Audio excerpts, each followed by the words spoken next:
Hello and welcome to all our viewers in Nigeria and around the world to the Midday News on Global Television, coming to you live from the nation's capital, Abuja.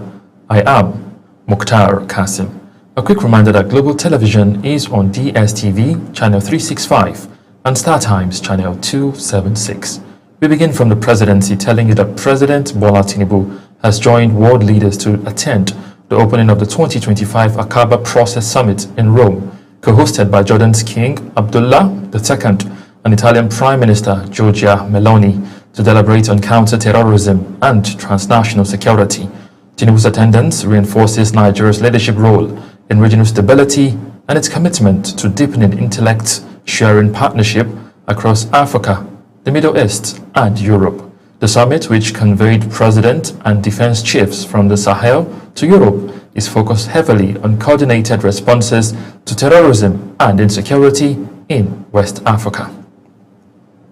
The Nigerian Labour Congress (NLC) has faulted the federal government's enforcement of the no work, no pay rule on striking lecturers, insisting on no pay, no work as its guiding stance. NLC President Joe Ajaero described the policy as unjust and insensitive, saying it was unreasonable to expect productivity from unpaid workers, while blaming government's breach of the 2009 agreement for recurring crisis. He warned that the neglect of education is crippling human capital development and announced a meeting of all education unions on Monday to decide a joint response. We now go to legislative actions, where the Senate will today, Thursday, screen Professor Joash Amopitan for the position of the chairman of the Independent National Electoral Commission (INEC). The announcement was contained in a circular issued by the Director of Information of the Senate, Bola Audu Billah, and made available to journalists in Abuja. The development comes less than 24 hours after President Tinubu's letter seeking Amopitan's confirmation was read on the floor by the Senate's President, Godswill Akpabio. Immediate past National Chairman of the All Progressive Congress (APC), Dr. Abdullahi Umar Ganduje, has congratulated Governor Peter Mbah of Enugu State for his bold decision to defect to the ruling APC. Describing the decision as one that is progressive, the former Kano State governor stated that Governor Mbah has shown conviction, clarity, and courage, noting that he has chosen national alignment over division in interest of the people of Enugu State. On his part, Governor Mbah explained that his decision to join the APC was informed by the need to reshape Enugu and reorganize politics of the state. Dr. Ganduje further said Governor Mbah's move from the People's Democratic Party (PDP) to the APC further demonstrates true leadership is not defined by personal comfort or political convenience, but by the firm resolve to place the welfare and the future of the people above all else. The Federal Capital Territory Minister Nyesom Wike says he will soon declare his political party affiliation. The minister stated this at the official flag-off of the construction of main carriageways of the Outer Southern Express (OSEX) within the FCT. Our correspondent Kabir Hassan reports. At the flag-off ceremony attended by dignitaries, top government officials, eminent personalities across the country, the FCT minister said he is set to reveal the political platform he will align with. He said the timing will depend on when conditions are right, hinting at strategic calculation ahead of the upcoming election. I'm very happy, but very soon I will speak to Nigerians. I've been watching on daily televisions and social media, people who said, I want to destabilize the party, I'm working for APC, all of them now in APC. The minister shifting focus to the project at hand, unveiling roads, infrastructure, describing how the work will benefit residents, ease traffic, and boost development across the FCT, while commending President Bola Tinubu of his agenda, stating that Renewed Hope agenda has been impactful to Nigerians. So for us, every promise made by this administration under the leadership of His Excellency Mr. President, be assured that we shall fulfill all the promises we have made to the people of the FCT. Wike's dual message today underscores a balancing act, the promise of new political clarity paired with continuous commitment to delivering infrastructure in the nation's capital. Nigerians will be watching closely for his party declaration and for the real impact of this project. Kabir Hassan, reporting for Global TV News. At the flag of ceremony... We now turn our attention to electoral matters where the acting chairman of the Independent National Electoral Commission, INEC, May Mbuchu Umbu, has reaffirmed the Commission's commitment to deepening transparency and credibility in Nigeria's electoral system. She gave the assurance while addressing civil society organizations during INEC's quarterly consultative meeting in Abuja. Sadia Yakubu reports for Global Television. Agbamuche Umbu, who presided over the session, says the engagement with civil society is crucial for strengthening public confidence and accountability in the electoral process. She commended the civil society organizations for their active participation and continued collaboration with the Commission. Agbamuche Umbu highlighted the continuous voter registration exercise which began in August, noting that turnout has been encouraging across the country. She stressed the process is key to promoting inclusive voter participation ahead of future elections. She further disclosed that INEC has received 171 applications from groups seeking registration as political parties, out of which 14 associations met the criteria to proceed to the next stage in line with the law and INEC guidelines. The Commission has released the timetable and schedule of activities for the other elections, and some of the activities have already been carried out. The latest being the commencement of campaign by political parties in Anambra State and the FCT. Representing civil society, Ezenwa Nwagu emphasized the need for improved oversight of subnational elections, noting that the integrity of resident electoral commissioners and returning officers is vital to credible polls. It's important that a lot of premium is paid on the foot soldiers in Anambra, and by that I mean the resident electoral commissioners and the electoral officers who will be administering that election. With the continuous engagement between INEC and civil society, expectations remains high that such collaborations will further strengthen transparency and public trust ahead of future elections. Sadia Yakubu, reporting for Global Television News. Agbamuche Umbu, who presided over the... You're watching the live broadcast of the Midday News. When the Midday News returns, Nigeria loses 2030 Commonwealth hosting bid to India. Details coming shortly, plus business and foreign stories on the other side of this break. Please stay with us.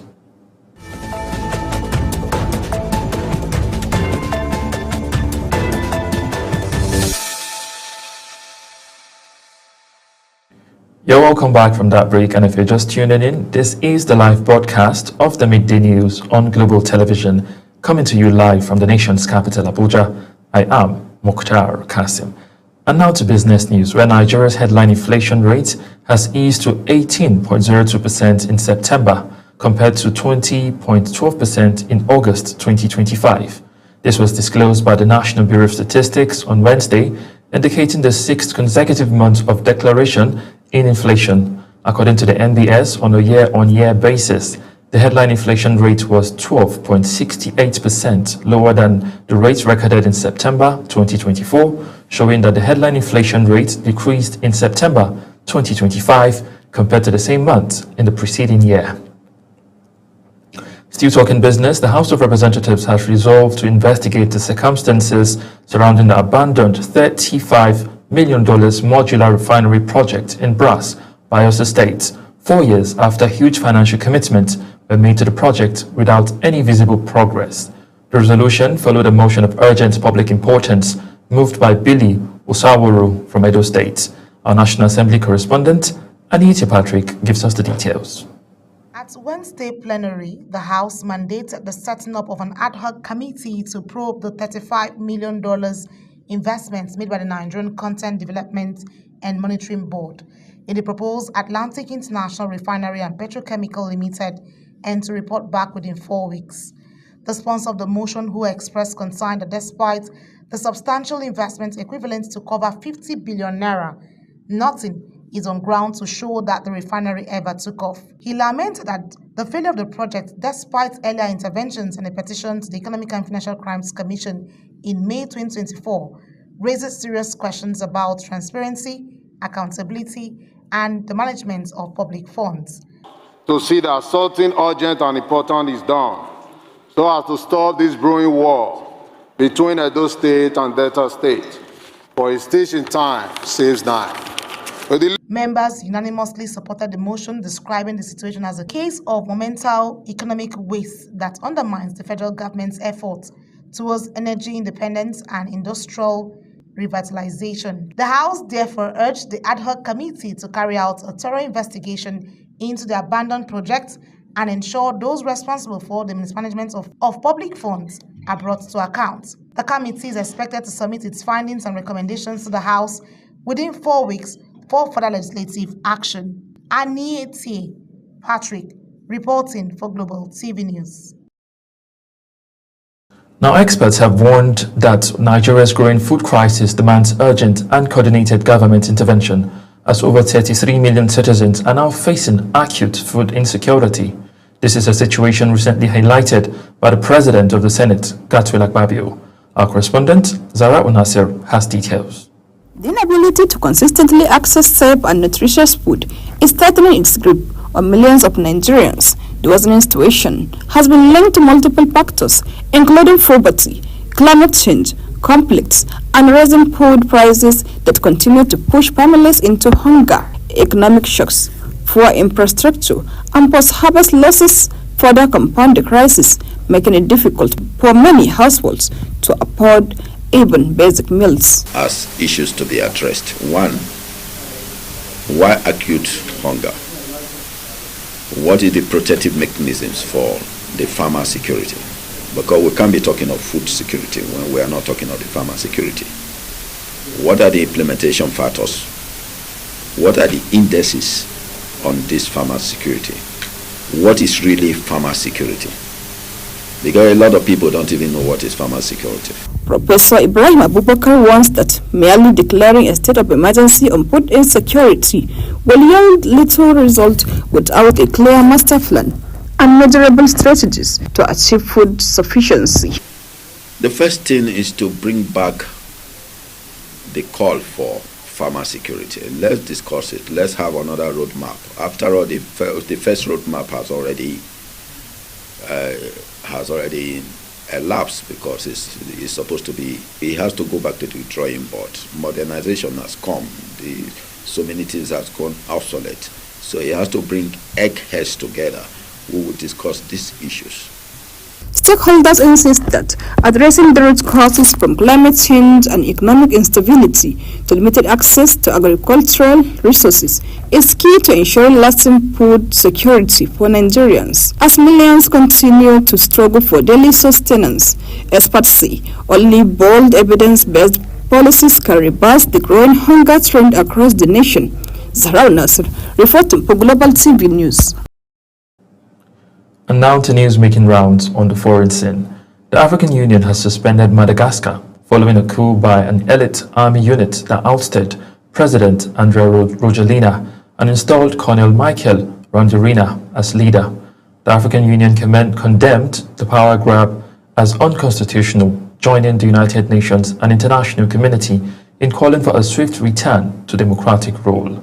Colonel Randrianirina has pledged elections within 2 years, insisting his intervention was to prevent the island nation from collapsing after weeks of mass protest. Heading to Kenya, where President William Ruto has declared 7 days of national mourning following the death of veteran opposition leader Raila Odinga. Ruto described the late Odinga as a giant of democracy and one of Africa's greatest sons, announcing that a state funeral will be held in his honor. I have declared a 7-day period of national mourning, during which the national flag shall fly at half-mast across the Republic of Kenya and in all our missions abroad. As a mark of respect, I have postponed all my public engagements for the coming days, and I ask all other public servants and leaders to do the same so that we can join the nation in this period of mourning and deep reflection. Our former Prime Minister, Raila Amolo Odinga, shall be accorded a state funeral with all attendant honors. Odinga died on Wednesday in India after suffering cardiac arrest while receiving medical treatment. We commiserate with the people of Kenya on this great loss. And now moving to the United Kingdom, where the government has announced a major sanction package targeting Russian oil producers Rosneft and Lukoil, alongside numerous vessels linked to the called Shadow Fleet. Foreign Secretary Yvette Cooper told Parliament that these are among Britain's strongest measures yet to tighten economic pressure on Russia. Our foreign correspondent, Uyi Agbomofuigbe, has details of the story. The new sanctions list includes Rosneft and Lukoil, two of Russia's largest oil companies, as well as over 50 tankers tied to shipping networks that evade existing restrictions. Yet Cooper warned that energy revenues must not fuel Moscow's war efforts, saying the UK will not allow Russia hide behind sanctioned vessels and complicity from third-party traders. With immediate effect, we are sanctioning Russia's two largest oil producers, Rosneft and Lukoil, the two biggest Russian energy firms ever targeted by UK sanctions. Part of an extensive new sanctions package of 90 targets, including refineries around the world that are responsible for importing Russian oil, suppliers of drone and missile components, and 44 Shadow Fleet vessels. Cooper emphasized the need to target not just oil producers, but the Shadow Fleets operating in the margins of global trade, asserting that there should be no safe haven for ships facilitating sanctioned oil flows. The package also extends sanctions to complicating actors, including companies in India and China that enable Russian oil to enter global markets. She further stressed that this move sends a clear signal: Russia must be barred from participating in mainstream energy markets. We're also strengthening our coordination with the EU, who are finalising a new wave of sanctions, and we are urging countries across the world to go further, working with us in targeting Russian oil and gas. She reiterated that alongside these sanctions, the UK will ramp up diplomatic efforts and pressure on states that facilitate illicit oil trade, insisting that unilateral sanctions must be backed by international coordination and enforcement. With these measures, London seeks to strangle a vital revenue stream for Russia's war machine, making a bold statement on economic warfare and signaling the UK's intent to lead the sanctions push on energy.